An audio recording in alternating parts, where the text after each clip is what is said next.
پاکستان کی بلندی ہے۔ متحدہ قومی موومنٹ نے پاکستان میں مختلف کمیونٹیز کے درمیان ایک نئے عمرانی معاہدے کا مطالبہ کیا ہے اور عہد کیا ہے کہ حقوق کی جد و جہد میں کبھی مسلح راہ نہیں اپنائی جائے گی۔ واشنگٹن میں متحدہ قومی موومنٹ کے اس 20ویں سالانہ کنونشن سے خطاب میں MQM رابطہ کمیٹی کے deputy convener doctor Farooq Sattar نے اس عمرانی معاہدے کے خد و خال بیان کرتے ہوئے کہا کہ پاکستان میں عوامی مینڈیٹ منقسم ہے اور کوئی ایک ایسا لیڈر موجود نہیں جو پورے ملک کی نمائندگی کی صلاحیت رکھتا ہو۔ 20-22 کروڑ کی آبادی کا ملک ہے، اگر اس میں یہ 4 صوبے ہیں، 47 اور اس کے آس پاس جتنے ممالک آزاد ہوئے تھے، آج اگر ان میں آپ دیکھیں تو جتنے صوبے اس وقت تھے اس سے زیادہ صوبے ہو گئے ہیں۔ تو اگر پاکستان میں کیا نئے صوبے بنانا معیوب ہے؟ کیا یہ ملک دشمنی والی بات ہے؟ اور آج جو بات ہم کر رہے ہیں یہ 10 سال بعد 15 سال بعد جو لوگ نہیں کریں گے انہیں کرنی پڑے گی، لیکن اس وقت تک بہت دیر ہو چکی ہے۔ انہوں نے ریاستی اداروں سے مطالبہ کیا کہ وہ اس حقیقت سے آنکھیں چرانا بند کریں اور نئی مردم شماری کی روشنی میں ایک نئے عمرانی معاہدے کے تحت ملک بھر میں نئے انتظامی یونٹ قائم کیے جائیں۔ ڈاکٹر فاروق ستار کا کہنا تھا کہ اس عمرانی معاہدے کے تحت مقامی حکومتوں کو زیادہ بااختیار بنایا جائے۔ پولیس کا مقامی نظام MQM کے رہنما نے دعویٰ کیا کہ صوبہ سندھ میں لسانی وحدتوں کے درمیان توازن کی شرح تبدیل ہو چکی ہے۔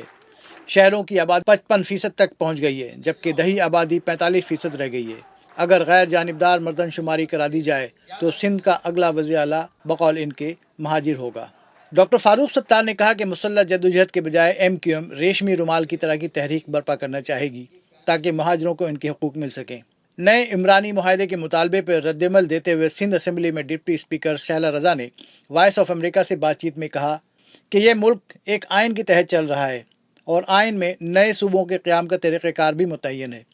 تحریک انصاف USA کے مرکزی رہنما مزمل خان نے وائس آف امریکہ سے گفتگو میں اس مطالبے پر رد عمل دیتے ہوئے کہا کہ نیا عمرانی معاہدہ متفقہ آئین سے چھیڑ چھاڑ کے مترادف ہوگا۔ تاہم MQM کے مرکزی رہنما مصطفیٰ عزیز آبادی نے پارٹی کی جانب سے نئے عمرانی معاہدے کے مطالبے کی وضاحت کرتے ہوئے کہا کہ اس معاہدے سے مراد موجودہ نسلی اور لسانی اکائیوں کے وجود کی حقیقت کو تسلیم کرتے ہوئے ان کو حقوق دینا ہے۔ MQM ملک میں 20 نئے صوبوں کا مطالبہ کر رہی ہے جس کے لیے آئین میں بنیادی ترامیم لانا ضروری ہوگا، لیکن یہ کام بقول ان کے صرف پارلیمنٹ پہ نہیں چھوڑا جا سکتا۔ MQM کے اس کنونشن سے رابطہ کمیٹی کے کنوینر ندیم نصرت اور مرکزی رہنما بابر غوری نے بھی خطاب کیا اور سندھ میں مبینہ طور پر اردو بولنے والوں کے خلاف رینجرز کے آپریشن کی سخت مذمت کی۔ MQM کے اس 3 روزہ کنونشن میں ملک بھر سے سینکڑوں مندوبین نے شرکت کی جس میں خواتین، مرد اور بچے سبھی شامل تھے اور اس عزم کا اظہار کیا کہ وہ اپنے قائد الطاف حسین کی قیادت میں حقوق کی جدوجہد جاری رکھیں گے۔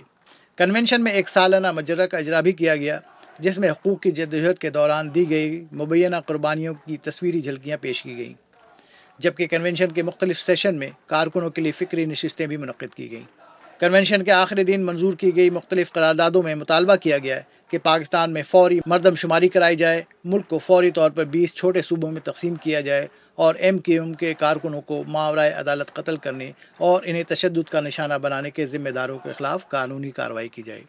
اصفر امام، وائس آف امریکہ، واشنگٹن۔